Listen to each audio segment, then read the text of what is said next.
Oh, that's terrible. Holy crap. Or it goes here, that way, belt, and then belt shreds and then goes inside your motor. And goodbye N54. Hold on, is that supposed to be crunchy? You never know, man. Yeah, a rubber gasket's supposed to be crunchy.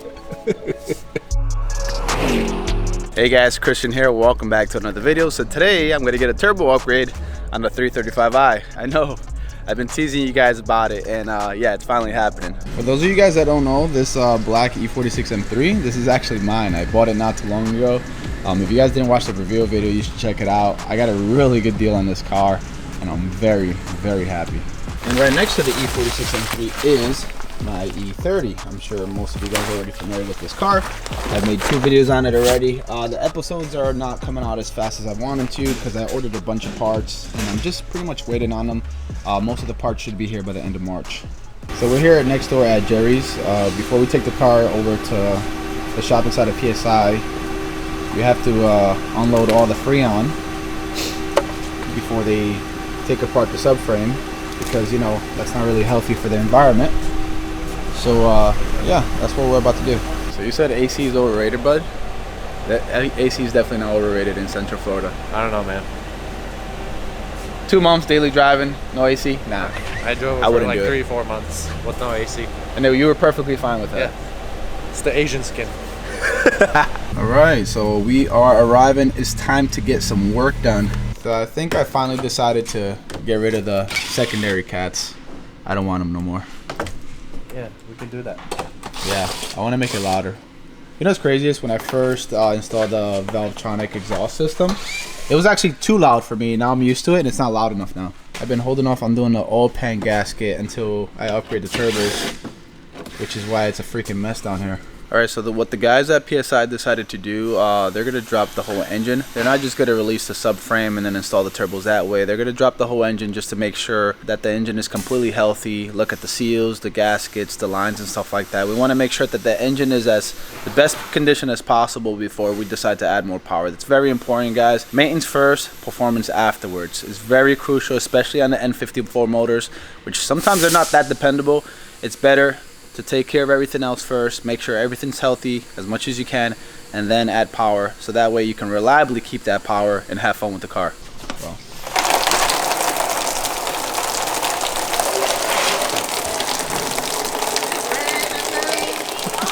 Tell me this doesn't bring back like Need for Speed vibes. It looks so good.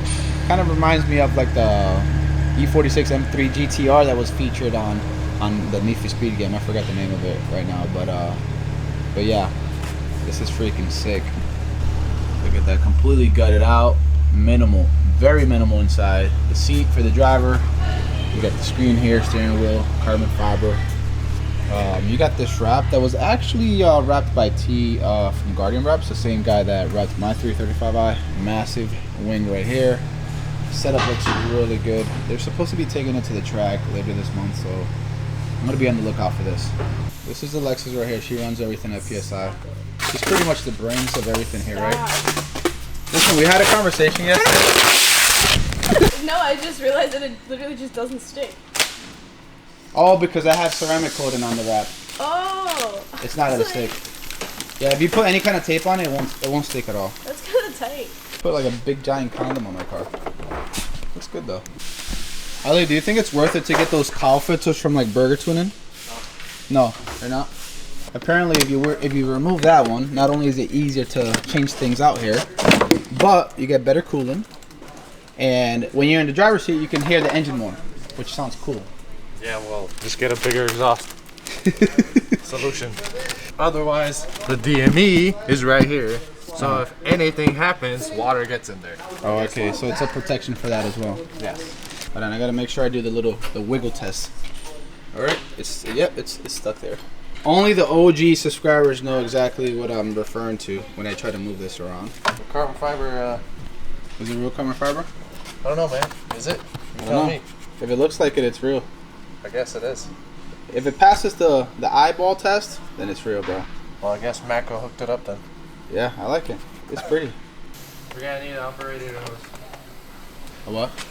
Upper radiator hose? See how it's brown? This is gonna crack. You wanna see? Yeah. Wow. Wow.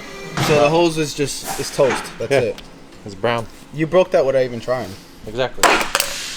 So we need a new one of those. Was that wasn't rubber, right? That was just plastic? That's plastic, yeah. Darn you, BMW, on all your damn plastic under the hood. Weird enough, all of this is like a very solid rubber, heavy duty rubber, but this nipple that was right here is made out of plastic, and it literally took minimal force to break it, as you just saw. Oh, you have a boost leak. That's what I told you. I knew I had a boost. I can hear it. I can hear a whistle when I do a wide open throttle. See this O-ring? That's not there. This is pinched. Yeah, this is the map sensor. Okay. There's 2 map sensors on the manifold and this. I wonder how. God. My car is probably much faster than I thought it was. You know, when you don't have a seal and you have a boost leak, this is what happens. So this is okay. This map sensor needs to be changed too because they've got dirt on it. So we're gonna swap out and upgrade the map sensor, and then the O-ring that was there was pretty much non-existent, which caused the boost leak and kind of explains a lot of the lag that I was getting when I was flooring the car every once in a while lately. Yeah. So when we tune the car, we'll just change the map sensor to an N20 map sensor because the N20 map sensors are 4-bar. Okay. And then when you go to MHD, you can select N20 4-bar map sensor and you'll be good to go. What's the advantage again? It gives you, it allows you to run more boost. Okay. Because like single turbo cars do that. You have to run a 4-bar map sensor in order to run higher boost. Otherwise, the car breaks up. Okay. So yeah, boys and girls, before you start adding performance to your car, it's very important that you fully inspect the engine, because little things like that boost leak, can really impact the performance of your car. So if you're not about that life and doing it yourself, just bring it over to PSI and get these guys to do it for you. I'm sure they can find a lot of imperfections within the engine that's going to make a huge difference. To be honest, I wouldn't even have known to look there. So failure on my part. Common thing. Is it a common thing? Yeah, because most people that install it don't see it.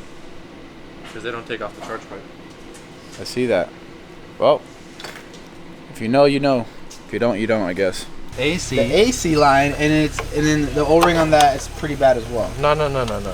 It's not bad. But you do have to change it every time you take it off because Okay. BMW tends to leak, or any BMW and every BMW tends to leak after you do that. Okay. So you just change them out and you won't have a leak. You don't have to worry about it. But your system was also under pressurized. And that could be a reason. Because you had like pretty, I guess, okay AC. It wasn't like great. Would that affect like the temperature it gets to? Yep. Okay, so that's why my AC wasn't like the best. Yep. Like it would take like 30 minutes or so for it to get somewhat cold. Yeah, because it says 1.3 pounds and plus or minus 0.02. And what was it, 0.75 over there when you checked? 0.73, I think. Yeah, so it's like half of that. That's crazy. And half of that meaning as in you don't have enough Freon in there. Yeah, interesting. Can we put the turbos on already? Not yet. Darn it! By the way, everybody was asking me in the video, how did I get the E46 M3 so cheap? This is the guy that was responsible. It's because of him. I think you got something on your cheek, bro. Can you feel it? Looks like it's stuck on this goddamn charge pipe.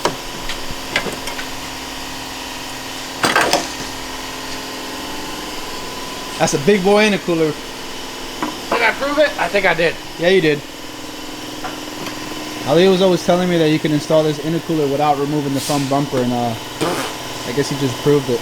That is a big boy intercooler. You see, I originally bought it because I knew I was going to upgrade the turbos. At the time, for full bolt-ons in a tune, this was way overkill. It would probably hinder the performance on the car. But now that I'm upgrading the turbos, I can utilize this to its full potential. Oh my, it's looking pretty empty in here. Yeah. What do you got? You got everything disconnected? Power steering, heater core, DME, harness, intercooler, all the nonsense up front. All the bars that convertibles only have. Why is that? What lines are we talking about? The stupid metal lines that go over here. They go into the subframe and then reinforce right here and right here. I don't know why.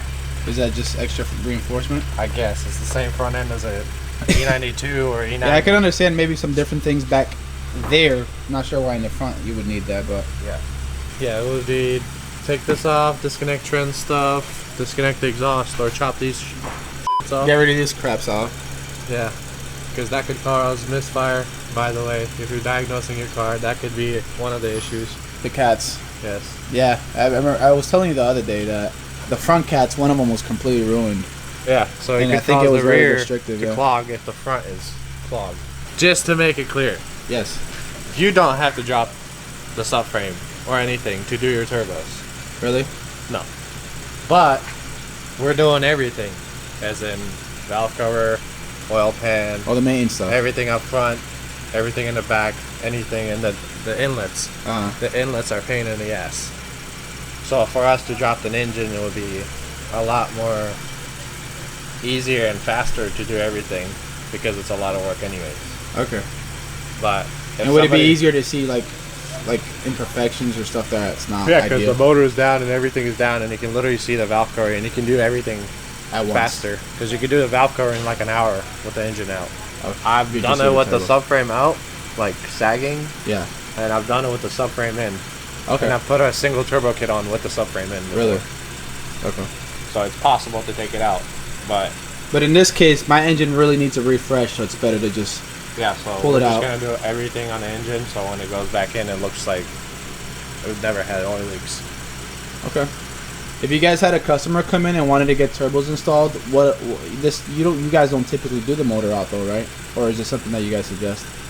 We do motor out if you want to do everything, as Okay. far as water pump thermostat if it hasn't been done, valve cover if it hasn't been done, like coil packs, spark plugs, and if somebody's doing stuff like this, it's like kind of a common sense to do all the maintenance before Of you do course. anything, because you're gonna start pushing power and you're just gonna have issues left and right because you didn't do like your spark plugs or they're not gapped right. So yeah, essentially if you're trying to cheap out and you just want to get the turbos done and you don't want to pretty much refresh the rest of the engine, it's going to come back and bite you in the butt in the future. It's going to be twice as expensive because you're going to have to take it back to the shop or whatever it is if you're going to do it yourself, and waste more money, waste more time. So it's better to just do all of it at once so you don't have to worry about it. I remember when I was swapping in the Valvetronic exhaust, I was stuck for one whole day because I didn't have this tool. This was like an E socket, which I've never seen one of those in my life before. It's a torque wrench, but in reverse. It's like E10. Is that what it is? E10? Yeah. Well, I couldn't. Home Depot and Lowe's did not carry it. I had to go to Harbor Freight to find that, and I lost a whole day. PSI carries it. Oh, PSI does? Yeah. So instead of going to Harbor Freight, just bring it to PSI and just pay them the money to fix your car. More food. What do you got here? Oh, you just removed the downpipes? I don't know, it smells a lot like fuel. That means you've been running rich for a while. Really? I got burbles though. See this? Black? Yeah. That means it's leaking. Well, you can't Isn't that really like- see it. Wouldn't that be from the bad turbos? You can. No, it's usually not a good seal on this because we change these every time. But the gasket is worn. I am smoking from the back every once in a while, and then when I start the car, there's like this black discharge that comes out every single time. That's usually because you're running really rich. Which could be many things, like vacuum leak, stuff like Yeah. that. And if you guys are interested in getting any of the bolt-ons that I have on my 335i, like the VRS intercooler or the downpipes, I'll have links to all of that in the description box below. It does help support the channel if you guys use those links. They are affiliate links, so yeah, I'll have them down there. Oh God! All right, Matt, come curl this. Show us those guns. I got this. You're gonna squat it? Yeah, of course you would. You know, it's just real swole hours out here. You know what I mean? Yeah, go ahead. Do that. No, it's okay. It's okay. I don't want to flex on your video. So just let me. We'll see how this one. Is it worse to put it back on or to take it all off?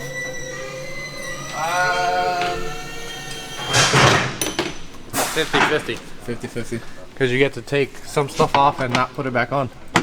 Ah, okay. Like the vacuum canisters, they're not going to go back on. You don't need those anymore? You don't need those. I've actually seen people perform similar jobs on this car, but on jack stands. and I don't know. I'm too spoiled. I don't do that anymore. No, I've seen it done. I've seen like complete single turbos and pure turbo upgrades, and they just remove everything, engine out, everything with jack stands. And I'm sitting here like, what?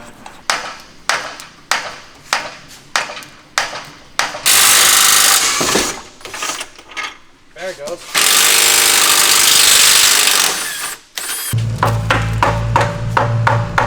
Yeah, it'll come out. Eventually. What the nifkin is that stuck on? Is that better? Yeah. Okay. Is this the moment of truth?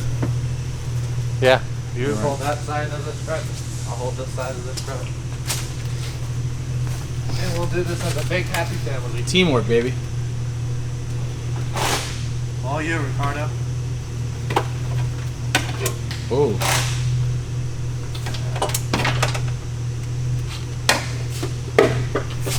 Keep going. You're good. That side good? You're good.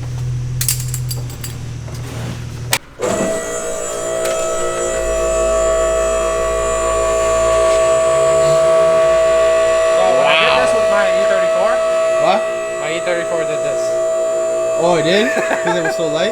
The rear end was so heavy. Oh, It's the wagon.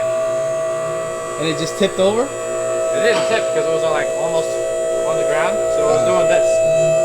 Wow. Okay, so that's massive, dude. That's the first time I've ever seen an N54 completely out. Alright, so Ali just did the most difficult part, which was dropping the N54 engine from the 335i. I think he's inspecting it right now. Is that what you're doing? Yeah. He's inspecting it because we're going to see what's good and what's bad on it, and things that we need to replace before we decide to install the turbo upgrade and ultimately put it back into the car. Well. Was the valve cover really leaking?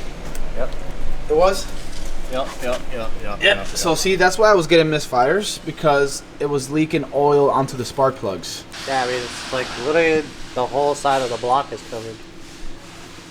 Yeah, from the valve cover gasket. So I'm glad that it's not. I'm glad that the valve cover is actually not cracked or broken. Well, we're gonna have to replace it anyways. Oh, you're gonna replace it anyways? Yeah, because of your mileage. Okay. Because this fails internally, and then you start blowing smoke for no reason, or you start, from this? Yep. Or you start hearing like the whistling noises. It sounds I like already hear the whistling noises. It sounds like a clown. I already hear the whistling noises. That's what I was telling you earlier. It could be the valve cover then. Oh, okay. Yeah, I do hear it. I only hear it when I mash on the gas. That could be multiple things. Okay. But this oil filter housing gasket looks. It's never been touched. Oh, it looks bad. You mean? Yeah. Don't be sarcastic. I know that's bad. Every N54 suffers from the Oh, that's terrible. Holy crap. Yeah, so oil filter housing gasket is definitely one of the weak points of the N54 engine. They love to leak. Here, and then it goes that way, or it goes here, that way, or it goes here, that way, belt, and then belt shreds and then goes inside your motor. And goodbye N54. Let me know. Wow. So the three main gaskets on the N54 need to be swapped out. Yep, the valve, yep. the oil filter housing gasket, and the oil pan. Yeah. Which, because I don't know what the oil pan is leaking or not, but we're just gonna replace it anyways because we're right here. yeah, it was hard to tell when the engine was in the car if it was the oil pan. Yeah, and I mean it gasket. still is because you can't really tell because there's so much oil crap everywhere. everywhere. We're probably gonna pull the intake manifold off to see if there's carbon buildup. If there Well, I is mean one- that was done like 10,000 miles ago. I'm gonna make sure. Okay. I'm gonna make sure it's done. Okay. For my sake. By the way, for you guys that are not familiar how the Valvetronic exhaust system works on my car, essentially I got rid of one of the mufflers and I replaced it with this Valvetronic exhaust right here that has their own valve system right here as well. And essentially with the remote you can open the valve and the sound is going to exit through here for the most part, and it's going to sound essentially like a muffler delete. But let's say you want it to be quiet because it's early in the morning, or you don't want any drones while you're on the highway at 70 miles per hour. You close the valve and it'll funnel the sound this side where the muffler is still intact, so you get a stock exhaust sound. But yeah, and your vacuum lines get replaced too. Yeah. I figured that would happen. Most of the lines are probably getting replaced. Yeah, all these lines are gonna get replaced because this is where it leaks. It's that, and then this line that goes to the brake booster. These tend to crack on the bottom. Where the vacuum pump is. And these I just replace them with silicone because they look shitty. Yeah, it feels like a McDonald's straw. Yeah. Oh, that's tight. That wasn't even tight. It was tight. The bolt was about to come out. Oh, this one. And probably this one too. So this was taken off before. Oh, did you just break one of my... Wow. This is what happens. That's okay because we're replacing that anyways. You're going to replace it from the beginning? Yep. Okay. Because that's plastic that's gonna crack too. I mean, it's BMW, man. Plastic, baby. They specialize in plastic. Because I don't need to. Oh my god. Oh. Broken? No, there's super glue on it. I cracked. Oh, that's what you're hearing, the super glue? No, this is all super glue on it. I don't know, maybe from like the No, gasket that was there before this one?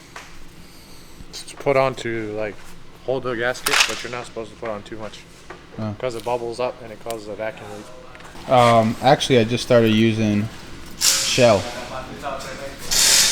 Yeah, because this, there's like dried oil there. Yeah, no, I just started religiously using Shell now that I learned a little bit more about how fuel can affect your engine.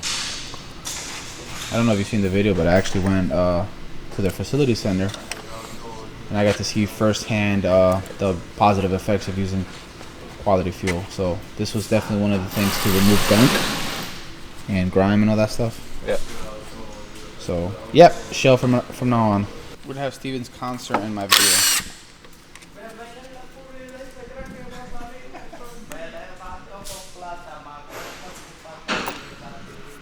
Alright, how much you want to bet that this is gonna break too? I already heard it cracking. Wait, hold on, I gotta take the sensor off first. Alright, I bet you your nitrous kit is gonna break off.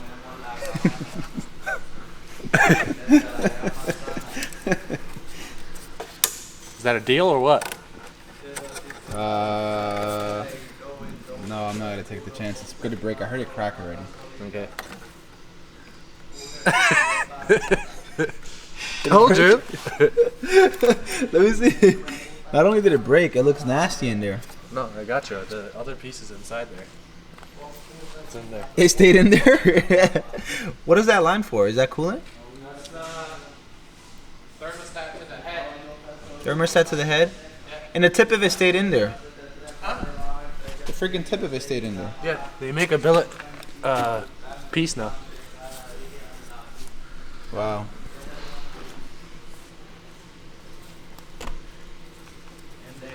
Yeah, you see, guys, all these little small things add up, and this is what, this is how the N54 engine gets a bad rep, because stuff like this needs to be taken care of. Yeah, like this needs to be deleted.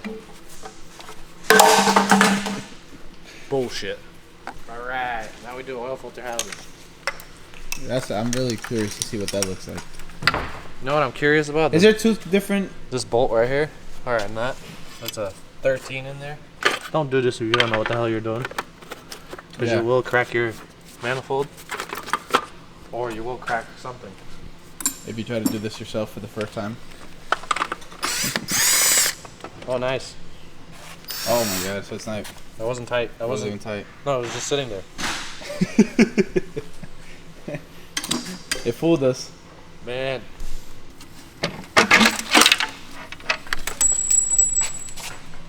Oil filter housing gasket, guys.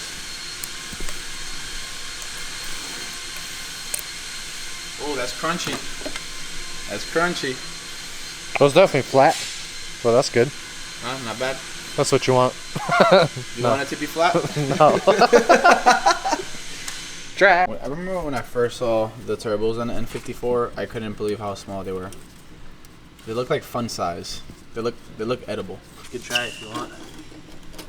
Definitely not. I won't be part of that one. They just look cute, that's all. They're so small, but they can handle so much. I think, what was it, Matt telling me that he made... Did he say 550 or something? That's crazy on stock turbos. You had to, like, that couldn't have lasted a week. Oh, he just blew it up, but that's okay. 550 and blew it up. It was well worth it. It was well worth the moment. Exactly. Do anything for clout. Sir, what are you spraying on my engine? Magic juice that PSI offers. Okay. Only PSI, right? Yep. Okay.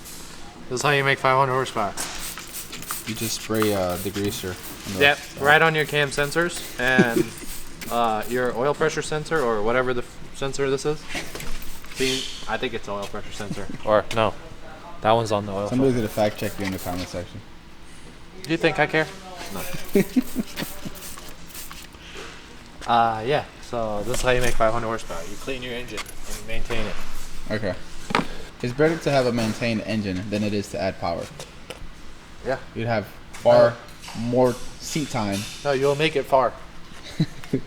Yeah. That's the thing, guys. I'd rather have a healthy engine than more power, and then the engine takes the shit on you. So I didn't think that Ali was being serious about this earlier, but we're gonna remove the secondary cats. So yeah, that should be very exciting. I'm not really too worried about droning or raspiness or anything like that, just because if you look at the muffler, I still have a stock muffler that's gonna be able to silence most of the noise if I close the valve.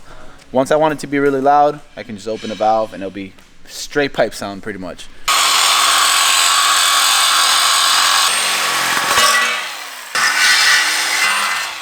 That one's melted. So I was right. So that's the same side of the cats that I was telling you about. When I removed them, Yep. they were destroyed inside.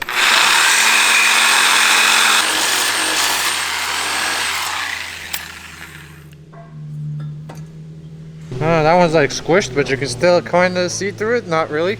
The new valve cover. Same plastic shenanigans. So it should last me another 80,000 miles. Hopefully.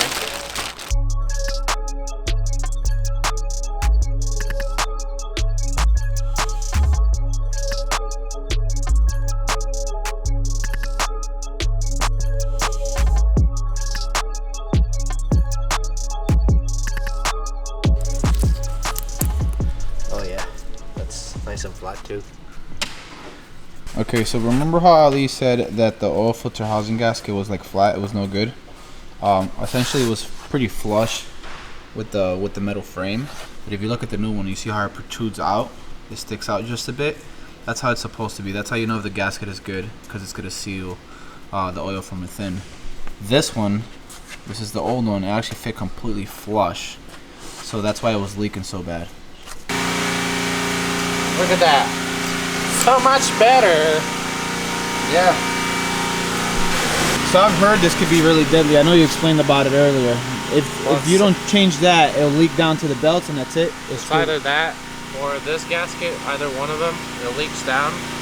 And once it gets to the belts get like, I guess, fragile from the oil being saturated into it. Once it does that, it actually slips or like breaks, and then it goes into your crankshaft. And it fries the engine. And you either have to extract it, which is possible, or it causes more internal damage. That's crazy.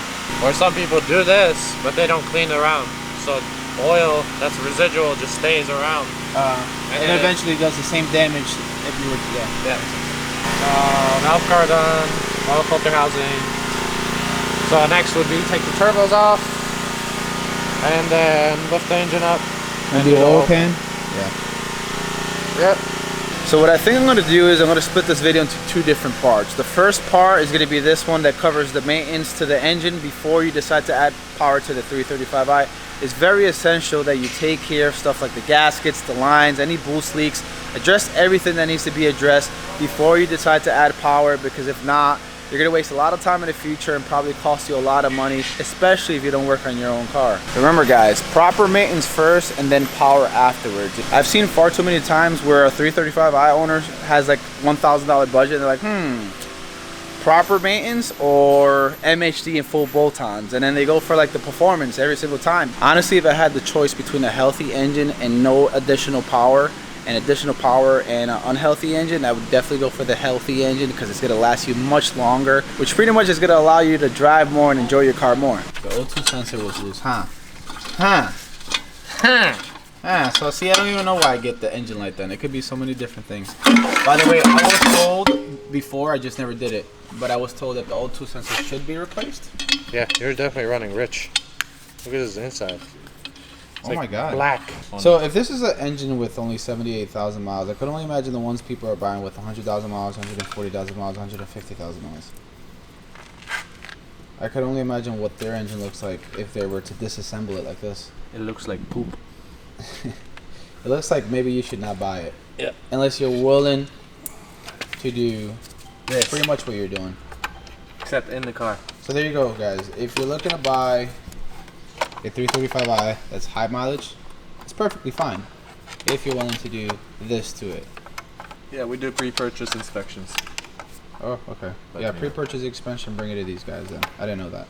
So since I always get that question, I get a lot of DMs asking me about if it's worth getting a 335i with 120,000 miles, 130,000 miles, 150,000 miles and more. It's really hard for me to answer that question because one, I'm not a mechanic. I always recommend you take it to a place that can do a pre-purchase inspection. Also, take care. And also, it's very likely, I mean, just look at my engine, 80,000 miles, and look at everything that's pretty much wrong with it. So you could only imagine a car that has double that mileage. If it hasn't been properly maintained, it probably looks worse than this. So definitely not a fun time if you get an engine that was not taken care of. But let's say if the seller is selling it and he has proper service records and things like this have been updated and pretty much worked on, then it could be a good thing. Again, replace your I've heard that before. On BMW, every time you take a stud off or whatever, they say replace it. Yeah, it's easy. Is it because they're made out of aluminum? No, because they tend to back out. Oh. That's why they give you new studs. So just do it. I don't ever get this far into the engine anyways. Just do it. I do small outside exterior stuff and that's it. I'll ask you later on. Ta-da. Yeah, those are some a baby turbo. And yeah, that's how you do it.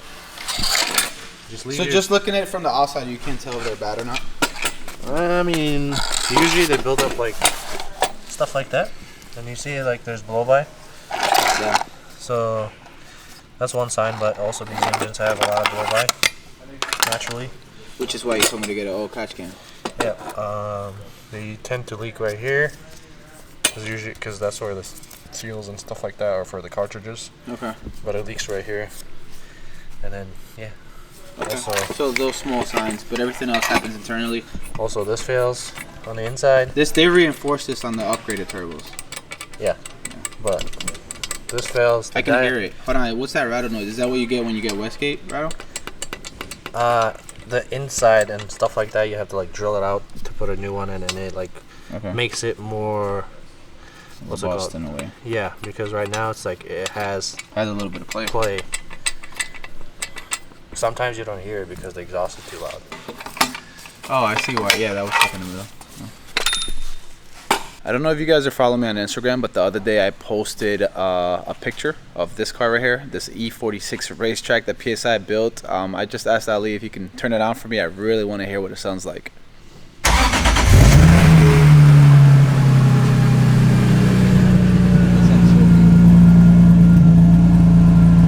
Guys, that sounds so beautiful. I don't know if you guys can hear, like I can hear it in person, but just trust me, it sounds so good.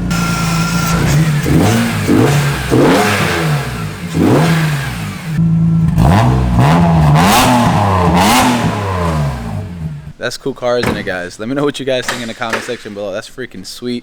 And maybe I can be at the track when they actually drive it for the first time and get some footage for you guys.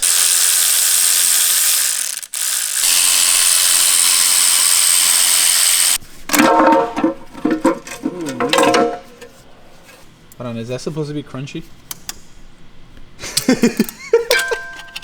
You never know, man.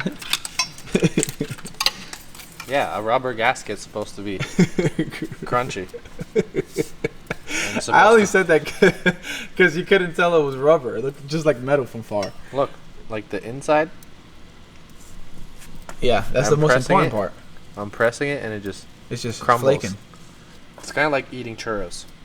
Yeah, but without the cinnamony taste. Yeah, it's very grainy down here.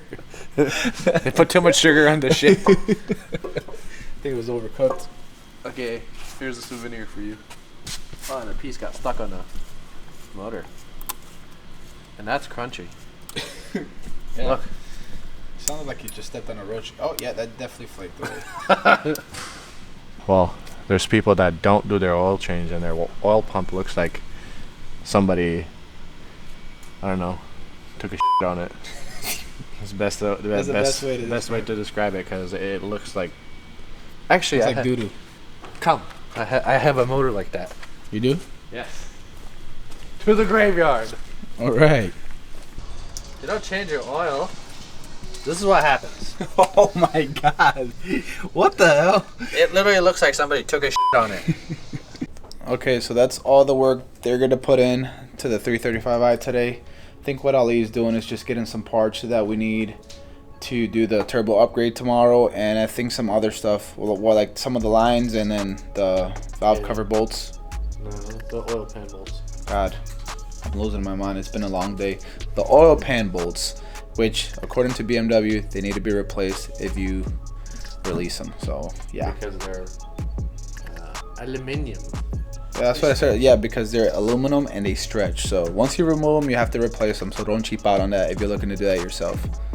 Oil pan. You got a pretty sweet setup over there, bro. You look important.